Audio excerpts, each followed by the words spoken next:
This is your news source evening bulletin for today, Thursday, the 21st day of September in the year 2023. I'm Gordon Mosley reporting, and here's what we're tracking tonight. The Guyana government, which has found itself in an embarrassing situation over the cost audits of the Exxon company, plans to launch an investigation into a meeting between ExxonMobil officials and staff members attached to the Ministry of Natural Resources Petroleum Unit. Vice President Bharat Jagdeo claims that the meeting was unauthorized. During a press conference today, Mr. Jagdeo said the Minister of Natural Resources, Vikram Bharat, is expected to present a report to the cabinet soon, explaining under whose authority the meeting took place to discuss the audit matter, which had already been closed. It was revealed recently that the Ministry of Natural Resources Petroleum Unit engaged the ExxonMobil company in audit matters after the Guyana Revenue Authority had already audited Exxon's books and presented its findings. The GRA had flagged $214 million in questionable expenses incurred by ExxonMobil for its exploration in the Stabroek Block. But the Ministry of Natural Resources Petroleum Unit subsequently broke that cost down to $3 million. The Vice President said that move was completely unacceptable. We're not accepting this. We're not accepting anything that Exxon sent subsequently to the closure of the audit by GRA. And if the closure is 2/11, that's it. Okay? So we don't know what they sent, and I'm not really interested in it because that could be sent and claim that arbitration should we go there. I'm more interested in who authorized this and why this contact after the GRA had said we're closing it at this stage. Vice President Jagdeo said disciplinary actions would follow when a report is presented to the cabinet, since the issue is a very serious one.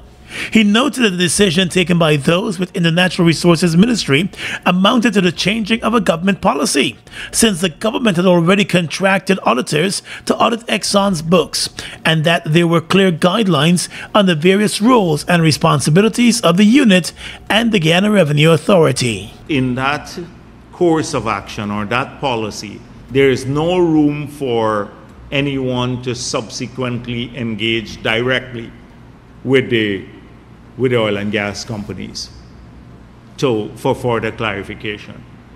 If that is needed, the GRA will write us, say, here is the need for further clarification, the following issues we need. And then through that process, the ministry may authorize someone to get engaged in that. Mr. Jagdeo said he does not believe Guyana's position will be weakened if the matter should go to arbitration, since, according to him, the acceptance of the new figure by the Ministry of Natural Resources was not authorized. Vice President Jagdeo said he's considering establishing a small unit within his office, which would oversee and confirm the reports coming out of the Petroleum Unit of the Natural Resources Ministry, since he has received several inaccurate reports from that unit in the past. The opposition has already called for the oil and gas portfolio to be removed from the Vice President, since the opposition is convinced the sector is not properly being managed. More news coming up in just a moment. It's been a long time coming. Overdue, some might say. But now that it's here, it will change life forever. And it is here to stay. The future is now. Transforming Guyana into the 21st century. Introducing GTT Fiber. Experience internet connectivity like never before. Speeds you deserve at prices you can afford from a name you can trust. Sign up today. GTT Fiber is here. GTT. Together, we rise faster. Oh my lord. I just love to shop in this store. My customers, them gonna love all these things. So many different things in one place. Household items, electronics, toys, stationery, confectionery, exercise equipment, shoes and clothes for men, women and children, school things, costume, jewelry, perfume, makeup. Oh, Look the makeup! Giftland Office Max, Guyana's favorite department store. Having your own car means peace of mind. Having your own car means comfort and convenience. Having your own car means freedom to get there on your own time. It's Deal on Wheels at Republic Bank. It's time to get that new vehicle or upgrade to a better one with Republic. Super low rates and low down payment. Up to 8 years to repay and great prizes. Come in to Republic Bank today. Republic Bank, we're the one for you. Bust the flavors. We're full of flavors. Bust the flavors, that my crave for. We're full of flavors. Tell your neighbors about the bust the flavors. Grab a bust the flavors. Yeah, thirst buster. Grab a buster. Bust the flavor, taste the savor. Bust the flavors. Bust the flavors.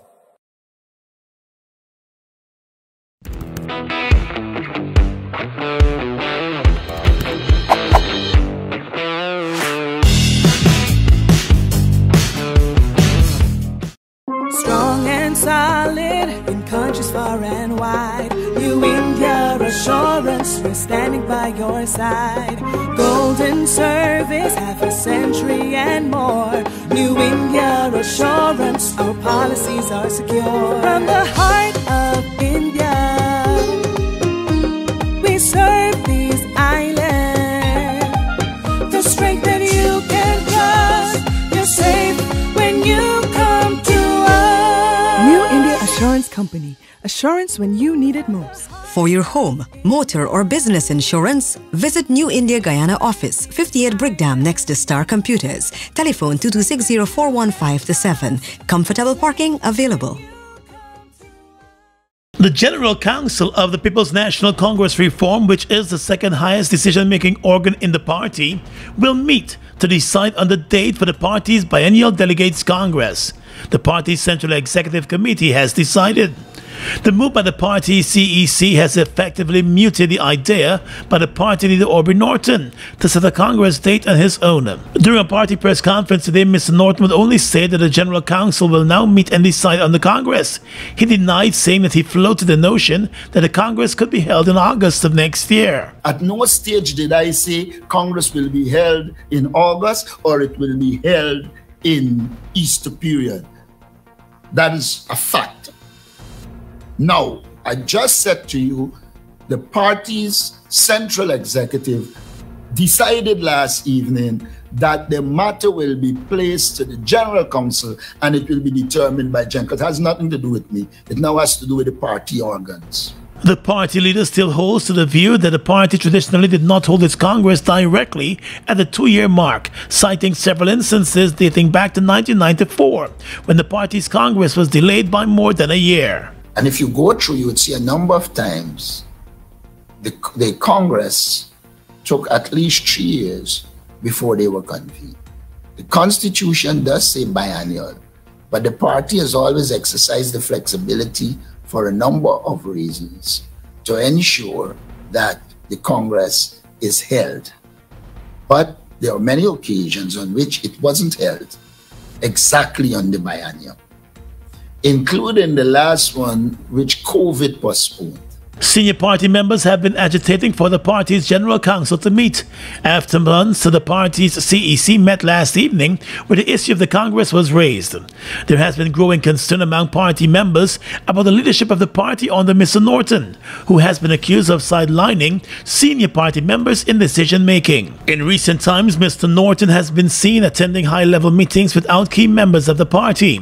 Several party executives, including Roysdale Ford, Amanza Walton Desir, and Dr. Gary Best, are set to be preparing to challenge Mr. Norton for the top party job. Still with the PNC, opposition leader and leader of the People's National Congress Reform, Aubrey Norton, believes the Region 4 chairman and Party Central Committee executive member Daniel Seram should step down from office in wake of new allegations that he has assaulted his wife. Seram has not released any statement on the allegations, but the police force has confirmed that an assault complaint was received and charges have been recommended. The Region 4 chairman had been previously accused of making gun threats against his father-in-law. While he denied those allegations, he faced criminal charges that stemmed from the complaint filed by the father-in-law. Opposition leader Aubrey Norton today says CRAM needs to demit office. We think he should step down. The regional chairman's wife is also expected to face possible charges as he filed assault allegations against her also. At a press conference today, Mr. Norton said the opposition does not condone violence of any kind, especially domestic violence. I think Daniel CRAM understands the nature of what has happened. It is true that it is not the first time, and I will leave it to him to do the decent thing. Norton said if CRAM does not resign, then the issue will be addressed at the level of the party. But it was not until the PNC reform leader was grilled on the matter by reporters that he stated that the Region 4 chairman should step down. He explained that given the governance structure for the regional democratic councils, it may be difficult for the party to engineer CRAM's removal from that position. We think he should step down. But I'm saying to you at this stage, we have not said to him, look, you need to go. You must understand the regional system. When somebody becomes a regional chairman or a councillor, there is no mechanism that exists to remove that person. It's something that I think people don't recognize. If today or tomorrow he says he's not stepping down, and we say you have to go, does it follow that he will go? It doesn't follow. The regional democratic system does not allow for a recall of the elected councillors. Mr. Norton nonetheless maintained that should CRAM fail to step down as regional chairman, the PNCR Central Executive Committee will have to address the matter. The party will address the matter at the level of the Central Executive, but I do not want to pronounce that based on our constitution, it provides for us to place before a disciplinary committee anybody who is in violation of the law, etc. The disciplinary committee of the Central Executive Committee was only established last evening when the PNCR Central Executive Committee met. Guyana's oil industry has been developing at an unprecedented pace, and monitoring its progress and operations are crucial to the country's development. On board each floating production, storage and offloading vessel are personnel from the Environmental Protection Agency (EPA), the Guyana Revenue Authority and the Bureau of Standards to provide regulatory oversight of production. While onshore, the EPA is also able to conduct real-time monitoring that oversees production numbers, gas levels and power generation with the support of Maxar technologies and services. These are regulatory measures in place to ensure the safe production of oil. 592 Events and Entertainment in partnership with Republic Bank and Caribbean Airlines present Welcome Home, Pan, Brass and Soca, the kickstart to the Cricket Carnival weekend. On Thursday, September 21, the Kingston Beach comes alive with electrifying performances by Kunja's Steel Ensemble, Pan Groove Steel Band, the Guyana Police Force Steel Band, Guyana Defense Force Steel Band, and the Parkside Steel Orchestra. Grab your early bird tickets for $2,000 or stagefront tickets for $5,000. Showtime 5:30 p.m. Don't miss Welcome Home, Pan, Brass, and Soca on the Kingston Beach. Brought to you by Republic Bank, Caribbean Airlines, Ministry of Culture, Youth and Sport, and Cricket Carnival.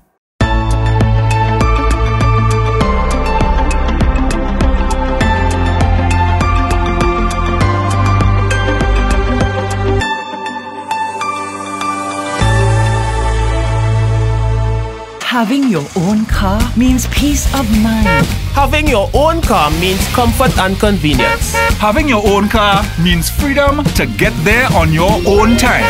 It's Deal on Wheels at Republic Bank. It's time to get that new vehicle or upgrade to a better one with Republic. Super low rates and low down payment. Up to 8 years to repay and great prizes. Come in to Republic Bank today. Republic Bank, we're the one for you.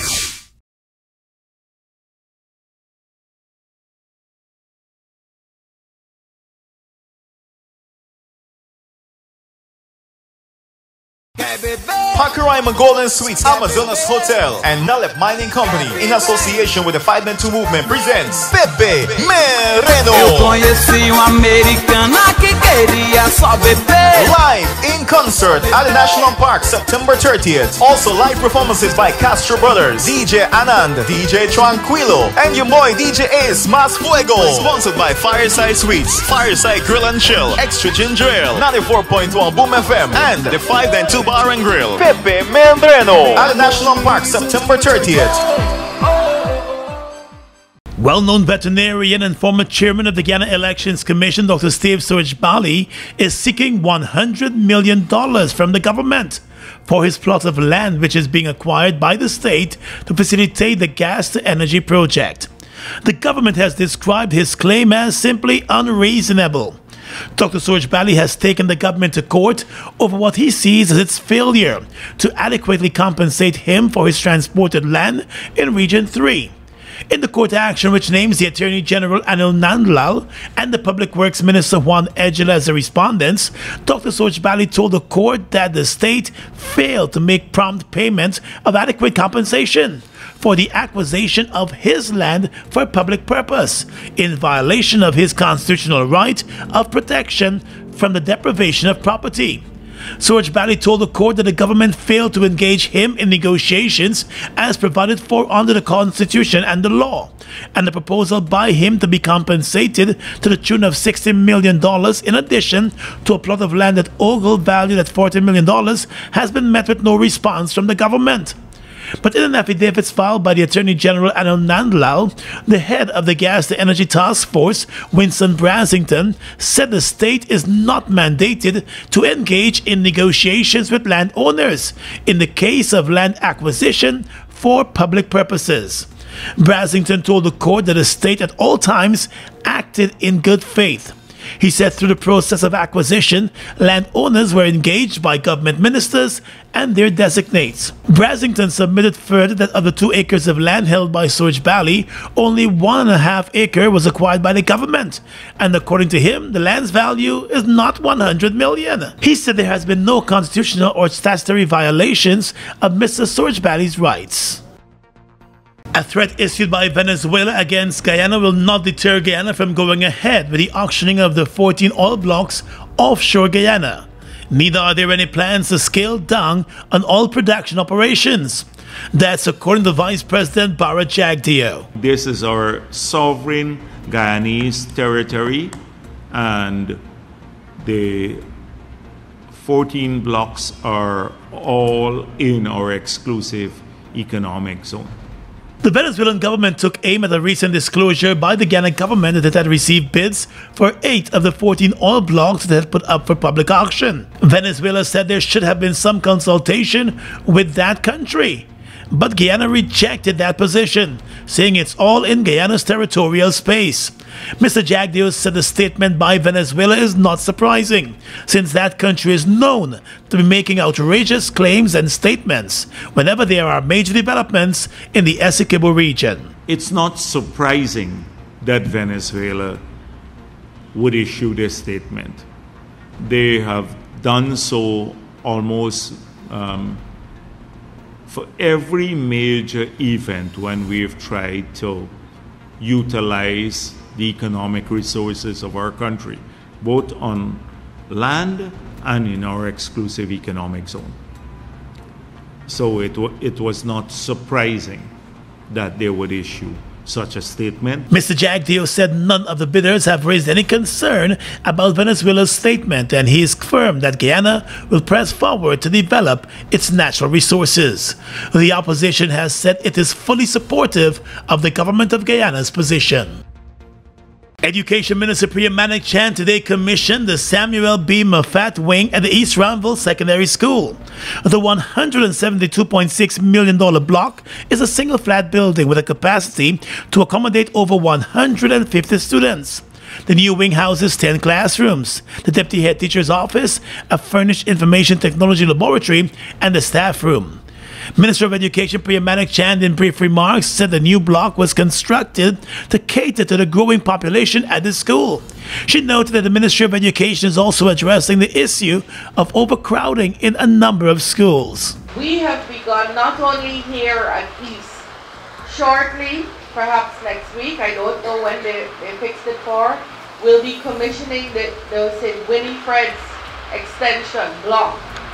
Right now, as we speak, we are building Christchurch back, North Rumbelt, which is across the road, St. George's and St. Mary's.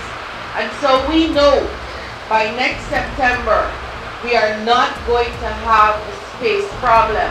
Ms. Malik-Chan said that investments are continuously being made in the education sector to ensure students receive a quality education. Among the investments, she explained, is that all secondary school students will be receiving their textbooks.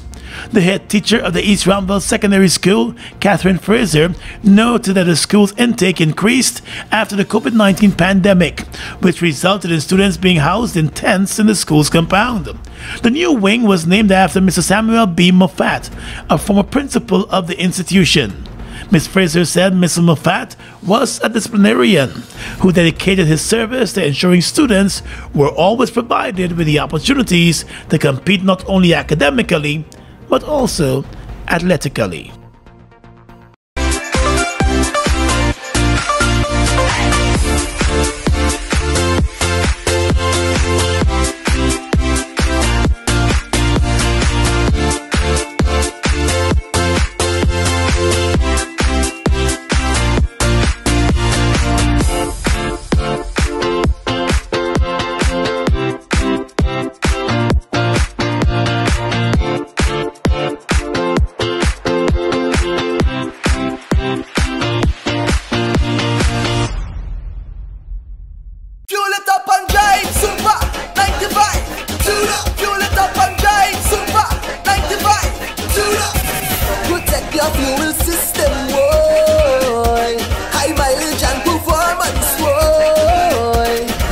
Super 95 gasoline gives you more reasons to drive and is available at 56 service stations nationwide.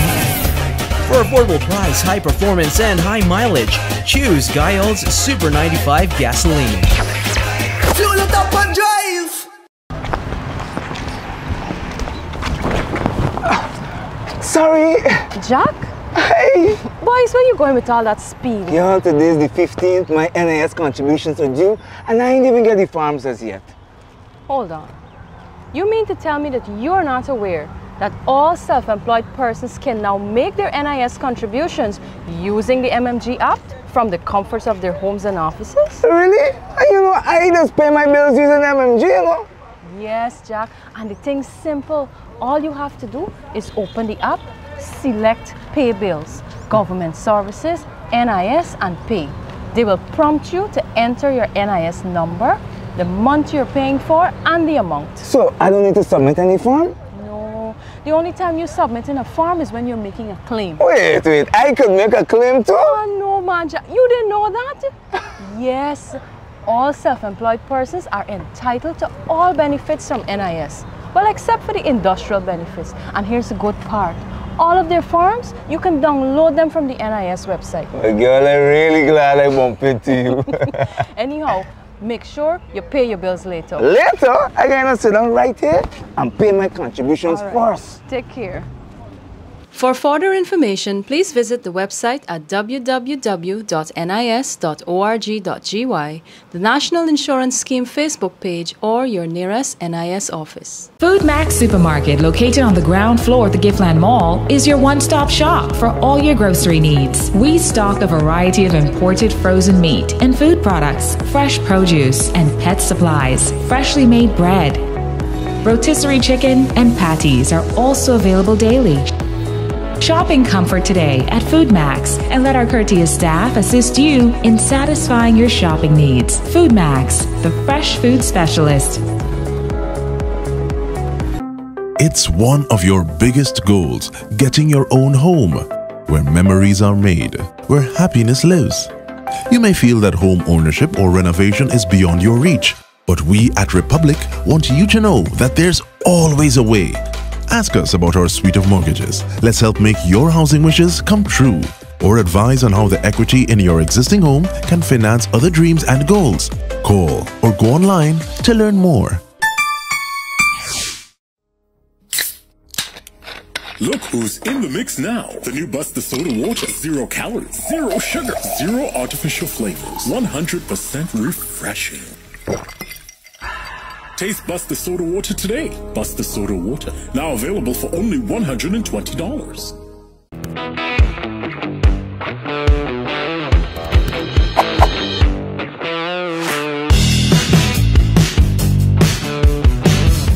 With your regional and international news tonight, I'm Svetlana Marshall in the region.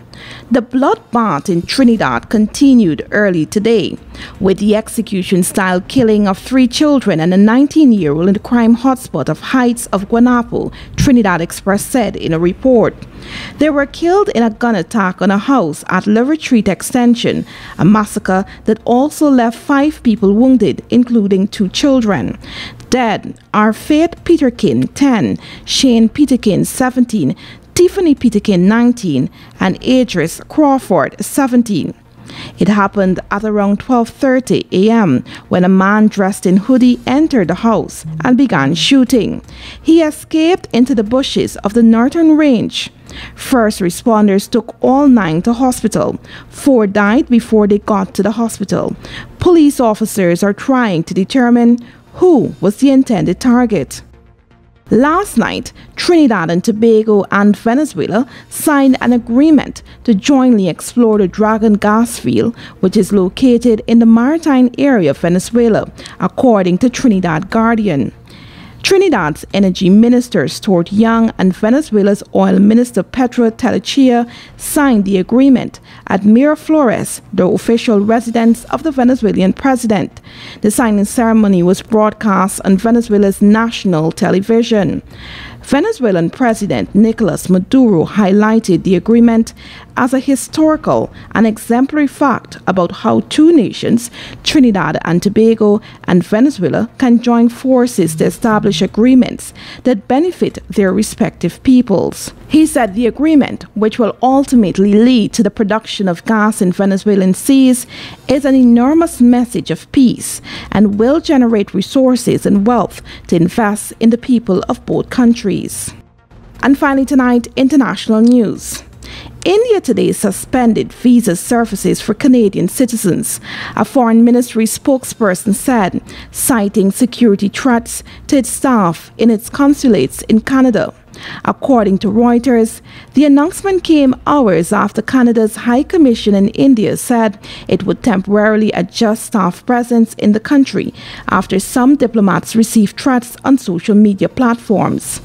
The steps mark further escalation of tensions between the 2 countries, set off by Canada's announcement that it was actively pursuing credible allegations linking Indian government agents to the murder of a Sikh separatist leader in June. BSL International, an Indian company offering visa facilities, said the notice from the Indian mission in Canada cited operational reasons for suspension of visa services till further notice.